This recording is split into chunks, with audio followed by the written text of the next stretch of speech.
Hello friends, स्वागत है आप सभी लोगों का हमारे चैनल के स्टडी में। मैं कमल बेस्ट। इस वीडियो के माध्यम से दोस्तों आपको यहाँ पर कराऊंगा केमिस्ट्री का दोस्तों पार्ट नंबर 30, यानी कि यहाँ पर आपको मिलेगा रसायन विज्ञान का भाग नंबर 30। इससे पहले दोस्तों आपको 29 भाग कराए जा चुके हैं, जहाँ पर आपने महत्वपूर्ण क्वेश्चन देखे। और आज यहाँ पर दोस्तों आपको मिलेगा पार्ट नंबर 30, यानी कि 30वां पार्ट यहाँ पर दोस्तों आपको मिलेगा। यदि आपने पिछले वाले भागों को ना देखा तो आप ज़रूर देख लें, ताकि पिछले वाले क्वेश्चन भी आपके तैयार हो जाएँ। इसके पहले दोस्तों एक प्लेलिस्ट बना रखी है, जहाँ पर आपको सारे वीडियोज़ मिल जाएंगी, तो आराम से आप वहाँ से जाके सारे वीडियोज़ देख सकते हैं।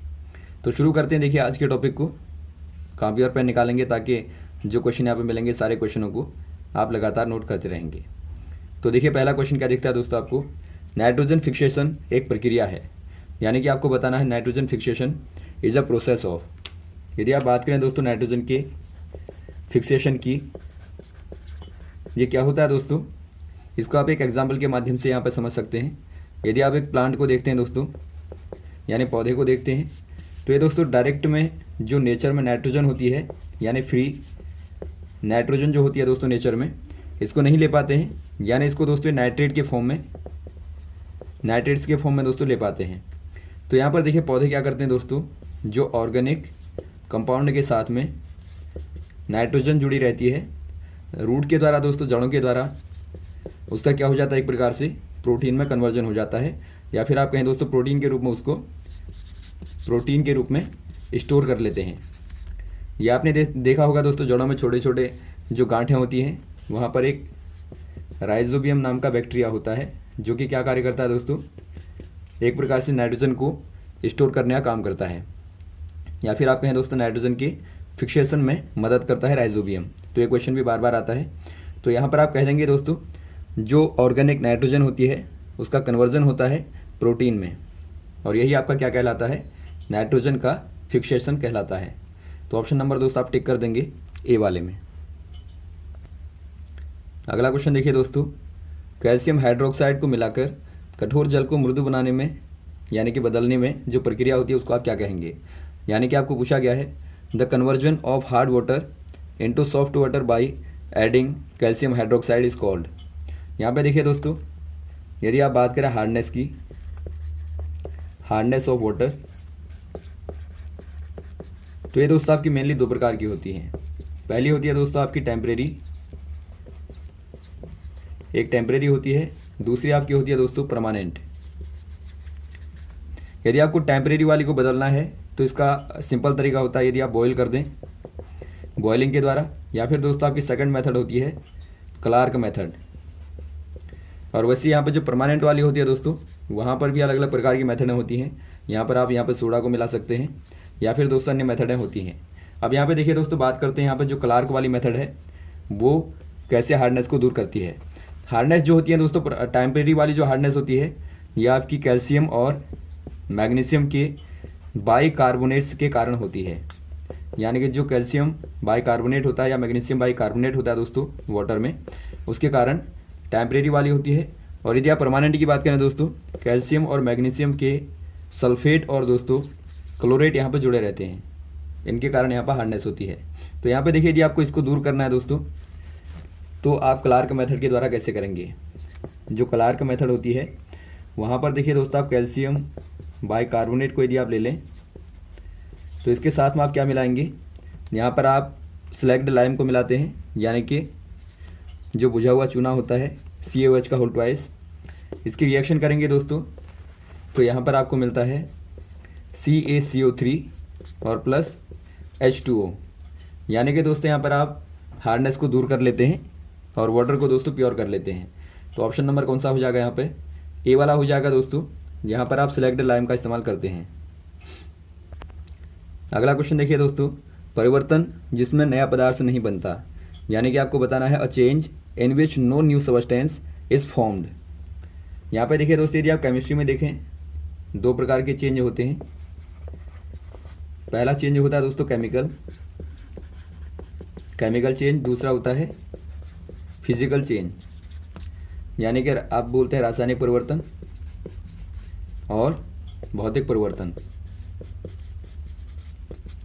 रासायनिक परिवर्तन के अंदर क्या होता है दोस्तों, यहाँ पर न्यू सब्सटेंस फॉर्म्ड होता है, यानी कि दोस्तों नया पदार्थ बनता है या फिर आप कह सकते हैं जो सबस्टेंस होता है उसकी केमिकल जो प्रॉपर्टी होती है दोस्तों वो चेंज हो जाती है, यानी कि उसके रासायनिक गुणों में परिवर्तन हो जाता है। यदि आप फिजिकल चेंज की बात करें दोस्तों तो यहाँ पर ओनली जो सबस्टेंस होगा दोस्तों उसके फिजिकल प्रॉपर्टी में यानी कि भौतिक गुणों में चेंज होगा। भौतिक गुण जैसे आप देखते हैं रंग के आधार पर या वेट के आधार पर दोस्तों या कलर के आधार पर। और वैसे आप बात करें यहाँ पर दोस्तों कोई नो सबस्टेंस फॉर्म्ड, यानी कि यहाँ पर कोई नया पदार्थ दोस्तों नहीं बनता है। तो यहाँ पर आपको पूछा गया है, वो यही क्वेश्चन पूछा गया है कि कौन से वाले परिवर्तन में नया पदार्थ नहीं बनता। तो आप कह देंगे दोस्तों जो फिजिकल चेंज होता है वहाँ पर कोई नया पदार्थ नहीं बनता। तो ऑप्शन नंबर सी वाला राइट हो जाएगा। वैसे आपका रिवर्सिबल और इरिवर्सिबल क्या होती है? यदि आप दोस्तों दोबारा से ला सकते हैं इनिशियल फॉर्म में सबस्टेंस को चेंज के बाद, इसे आप रिवर्सिबल कहते हैं, और जिसे नहीं ला पाते उसे आप इरिवर्सिबल कहते हैं। अगला क्वेश्चन देखिए दोस्तों, वायुयानों में ईंधन को जमने से बचाने के लिए किसका प्रयोग किया जाता है? यानी कि आपको बताना है what is used to prevent freezing of fuel in spacecraft. यदि आप बात करें दोस्तों जो एयरक्राफ्ट में जो फ्यूल होता है यानी जो ईंधन होता है दोस्तों उसको जमने से कौन बचाता है? यहाँ पे देखिए दोस्तों आपने पढ़ा होगा एक ग्लाइकोल जो होता है इथाइलिन ग्लाइकोल, ये क्या करता है दोस्तों? यदि आप इसका केमिकल फॉर्मूला देखें तो ये आपका होता है CH2H का होल ट्वाइस, यानी कि आप CH2H को दो बार दोस्तों यहाँ पे डबल बॉन्ड के साथ में जोड़ देते हैं तो इथाइलिन ग्लाइकोल बनता है। इसके दोस्तों मेनली दो पर्पज़ से यूज़ होता है, दो पर्पज़ में दोस्तों यहाँ पे इस्तेमाल होता है। पहला आपका होता है दोस्तों ये मैन्युफैक्चरिंग पॉलीएस्टर फाइबर, यानी कि पॉलीएस्टर फाइबर को दोस्तों बनाने में इसका रॉ मटेरियल के तौर पे इस्तेमाल किया जाता है।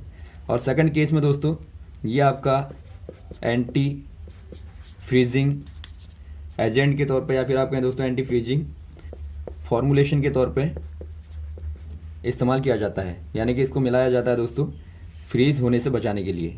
तो यहाँ पर आप कह देंगे ऑप्शन नंबर ए वाला राइट हो जाएगा, ग्लाइकोल। अगला क्वेश्चन देखिए दोस्तों, निम्न में कौन पायस का एक उदाहरण है? यानी कि आपको बताना है which one is an example of emulsion. यदि आप बात करें दोस्तों इमल्शन की, यहाँ पे देखिए दोस्तों आपने पढ़ा होगा कोलॉइड को, यानी कि कोलॉइड विलयन को आपने पढ़ा होगा। यहाँ पर मेनली दोस्तों क्या होता है, टू फेज सिस्टम होता है, टू फेज सिस्टम होता है, यानी कि दोस्तों यहाँ पे दो फेज होते हैं। पहला फेज कहलाता है दोस्तों डिस्पर्शन मीडियम, और सेकंड वाला कहलाता है डिस्पर्स्ड फेज, यानी कि दो अवस्थाएं होती हैं। दोनों में दोस्तों अलग अलग आकार के पार्टिकल आपको मिलते हैं और इनके मिलने से ही क्या बनता है दोस्तों, कोलॉइडल सॉल्यूशन बनता है। अब यहाँ पे देखिए दोस्तों एग्जांपल के तौर पे यदि आप देखें, यदि दोनों ही दोस्तों यहाँ पे वाटर या फिर आप कहें लिक्विड और लिक्विड होंगे दोस्तों, यानी कि डिस्पर्शन मीडियम लिक्विड और डिस्पर्स्ड फेज लिक्विड होगा, तो यहाँ पर जो सॉल्यूशन बनेगा दोस्तों, जो कोलॉइड बनेगा वो कहलाता है इमल्शन। इमल्शन या फिर आप कहें दोस्तों पायस, यानी कि दोस्तों यहाँ पे देखिए जो घुलने वाला होगा वो भी आपका लिक्विड होगा और जो घोलने वाला होता है वो भी आपका लिक्विड होता है। एग्जाम्पल के तौर पर देखते हैं आप मिल्क को दोस्तों, तो मिल्क में आप देखते हैं यहाँ पर वाटर और फैट होता है, यानी कि दोनों ही दोस्तों एक प्रकार से लिक्विड फॉर्म के होते हैं। तो यहाँ पर आप टिक कर देंगे ऑप्शन नंबर बी वाले में। वैसे ही दोस्तों यदि आपका डिस्पर्शन मीडियम जो कि ज़्यादा मात्रा वाला होता है, यदि एयर होगा तो इसे आप कहते हैं एरोसोल, एरोसोल आप कह देते हैं। एग्जाम्पल के तौर पर आप देखेंगे जहाँ पर एयर में दोस्तों टाइनी पार्टिकल डिस्पर्स रहते हैं, यानी कि बिखरे रहते हैं, उसको एरोसोल कह सकते हैं। जैसे कि आप देखते हैं स्मोक को, तो उसे आप दोस्तों एरोसोल कह सकते हैं। अगला क्वेश्चन देखिए दोस्तों, एंट्रोपी के सिद्धांत को कौन सा नियम परिभाषित करता है? यानी कि ऊष्मगतिकी का कौन सा नियम एंट्रोपी को दोस्तों परिभाषित करता है, आपको बताना है। यानी कि आपको पूछा गया है which law of thermodynamics introduce the concept of entropy. पहले आप जानेंगे दोस्तों एंट्रोपी होती क्या है। एंट्रोपी यानी कि आप एंथैल्पी इसको बोलते हैं दोस्तों। एंथैल्पी क्या होती है दोस्तों? आपने कोई सिस्टम यहाँ पे लिया, देखिए ये आपका सिस्टम है, और बाद में आपने यहाँ पे सिस्टम को चेंज कर दिया। यदि आप आइसोलेटेड लें, यानी कि यहाँ पर आप दोस्तों टेम्परेचर को कांस्टेंट कर दें, टेम्परेचर आपने कांस्टेंट कर दिया और बाद में आपका इस प्रकार का हो गया। तो यहाँ पर आप देखते हैं सिस्टम में दोस्तों क्या हो गया, अंदर एक प्रकार का अरेंजमेंट में चेंज हो गया, यानी कि यहाँ जो अरेंजमेंट था इस प्रकार का था और यहाँ पर आप देखते हैं अरेंजमेंट दोस्तों इस प्रकार का हो गया। तो जो अरेंजमेंट में चेंज होगा दोस्तों, एक प्रकार से इसी की माप आप एंट्रोपी के माध्यम से करते हैं। यहाँ पर आप कह सकते हैं दोस्तों एंट्रोपी जो होती है measurement of a system thermal energy per unit temperature, यानी कि आप कह सकते हैं इसको delta Q upon T per unit temperature that unavailable for doing work. यानी कि दोस्तों आप इसके माध्यम से ऐसी वाली ऊर्जा का मेजरमेंट करते हैं सिस्टम की, जो कि ऊर्जा के लिए, जो कि कार्य के लिए दोस्तों अनअवेलेबल हो, यानी कि कार्य में दोस्तों यूज ना हो जिसका। तो ऐसी वाली आपकी जो एनर्जी होती है, thermal energy per unit temperature होती है दोस्तों, उसी को आप कहते हैं एंट्रोपी। यानी कि आप इसको रिप्रेजेंट करते हैं दोस्तों delta S equal to delta Q upon T. यहाँ पर आप देखते हैं थर्मल एनर्जी है दोस्तों, टी आपका टेम्परेचर है और ये आपका चेंज है। यानी कि मान लीजिए पहले वाले सिस्टम में दोस्तों यहाँ पे एनर्जी जो कि अनअवेलेबल हो वर्क के लिए S1 है और यहाँ पर मान लीजिए S2 है दोस्तों। तो दोनों का यदि आप डिफरेंस निकालेंगे तो आपको मालूम हो जाएगा यहाँ पर कितना चेंज हुआ। तो एंट्रोपी के बारे में दोस्तों देखिए, थर्मोडायनेमिक का जो सेकंड लॉ होता है, थर्मोडायनेमिक यानी कि ऊष्मागतिकी का दोस्तों जो सेकंड वाला लॉ होता है वो बताता है ds इक्वल टू दोस्तों D Q upon D T. T यहाँ पर आप कह देंगे। तो ऑप्शन नंबर कौन सा हो जाएगा, बी वाला हो जाएगा, यानी कि सेकंड लॉ। वैसे आप फर्स्ट लॉ की बात करें दोस्तों, ये क्या बताता है, जो फर्स्ट लॉ होता है ये दोस्तों बताता है कंजर्वेशन ऑफ एनर्जी, यानी कि दोस्तों ऊर्जा के संरक्षण को बताता है। यदि आप देखें दोस्तों इसके आधार पर क्या कहता है, माना दोस्तों आपने सिस्टम को Q यहाँ पर एनर्जी दी या फिर आप कहें Q हीट दी दोस्तों, तो जो Q हीट होगी यह आपकी सिस्टम को वर्क करने में और सिस्टम की इंटरनल एनर्जी को, यानी कि आंतरिक ऊर्जा को बदलने में कार्य में आती है। यानी Q इक्वल टू कहते हैं आप W प्लस U। तो ये आपका फर्स्ट लॉ कहता है। अगला क्वेश्चन देखिए दोस्तों, तत्व जिसका प्रथम आयनिक विभव उच्च होगा, यानी कि आपको बताना है the element that has the highest first ionisation potential. यदि आप बात करें दोस्तों आयनाइजेशन पोटेंशियल जो कि आपकी पहली वाली है, इसको दोस्तों आप शॉर्ट में लिखते हैं IP1, यानी कि फर्स्ट आयनाइजेशन पोटेंशियल आप कहते हैं। ये क्या होता है दोस्तों, माना यहाँ पर कोई एटॉम है आपके पास में, इसकी जो बाहर वाली शेल होती है दोस्तों, यानी कि जो आउटर मोस्ट शेल होती है, इसको आप कहते हैं वैलेंसी शेल। वैलेंसी शेल आप कहते हैं। यदि आपको दोस्तों यहाँ से एक इलेक्ट्रॉन को निकालना हो, यानी कोई वैलेंसी इलेक्ट्रॉन को निकालना हो दोस्तों, तो उसके लिए जो भी एनर्जी रिक्वायर्ड होगी उसी को आप बोलते हैं फर्स्ट आयनाइजेशन एनर्जी। यानी कि आप कह देंगे टू रिमूव वन इलेक्ट्रॉन, या आप कहें valence electron from outer shell, energy required is called first ionisation energy. यानी कि यहाँ पे दोस्तों जो ऊर्जा की आवश्यकता होगी वही आपकी आयनन विभव कहलाती है, प्रथम वाली। तो यहाँ पे देखिए दोस्तों, यदि आप बात करें किसकी हाईएस्ट होगी, इसके लिए आपको कन्फिगरेशन को देखना पड़ता है। यदि आप नाइट्रोजन की बात करें 7 होता है, बोरोन का दोस्तों आपका 5 होता है, वैसे आप O को देखते हैं यहाँ पे 8 होता है, और वैसे दोस्तों कार्बन का 6 होता है। यदि कन्फिगरेशन करेंगे तो यहाँ पर दोस्तों आपका होता है 2 5, यानी कि 1s2 2s2 2p3। वैसे आप यहाँ पे देखेंगे तो आपका 2 3 होता है, यानी कि 1s2 2s2 और 2p1। और वैसे यहाँ पे देखेंगे आप 1s2 2s2, यहाँ पर 2 2 4 और 2p4 आ जाएगा। वैसे यहाँ पे देखेंगे 1s2 2s2 2 2 4 और 2 और बचे 2p2 कर देंगे। तो यहाँ पर आप देखते हैं दोस्तों, जो आपका हाफ फील्ड होता है या फिर जो कंप्लीट फील्ड होता है, वहाँ पर आपको इलेक्ट्रॉन को निकालने में ज़्यादा ऊर्जा लगानी पड़ती है। यानी कि यहाँ पर आप देखते हैं नाइट्रोजन में, यहाँ पर आप देखेंगे दोस्तों, यदि आप इसको ऑर्बिटल में दिखाएं तो यहाँ पर 1s2 इस प्रकार से होगा, 2s2 आपका इस प्रकार से होगा, और जो आपका दोस्तों 2p3 होगा ये आपका इस प्रकार से होगा। यानी आप यहाँ पे देखते हैं दोस्तों क्या है, कंप्लीटली हाफ फील्ड है, यानी कि दोस्तों आधी रूप से पूरा भरा हुआ है। तो जो हाफ फील्ड होते हैं दोस्तों और कंप्लीट फील्ड होते हैं, वहाँ से इलेक्ट्रॉन को निकालने में ज़्यादा ऊर्जा लगती है। यदि आप औरों को देखेंगे दोस्तों, ये आपके हाफ फील्ड नहीं है और ना ही कंप्लीट फील्ड है, तो आप कह देंगे यहाँ पर सर्वाधिक ऊर्जा दोस्तों पहली वाली जो होगी वो नाइट्रोजन की होगी। आप यहाँ पर ध्यान देंगे दोस्तों, यदि आपको फर्स्ट कहा गया होगा तो आपको पहले वाले इलेक्ट्रॉन को निकालना ही देखना है।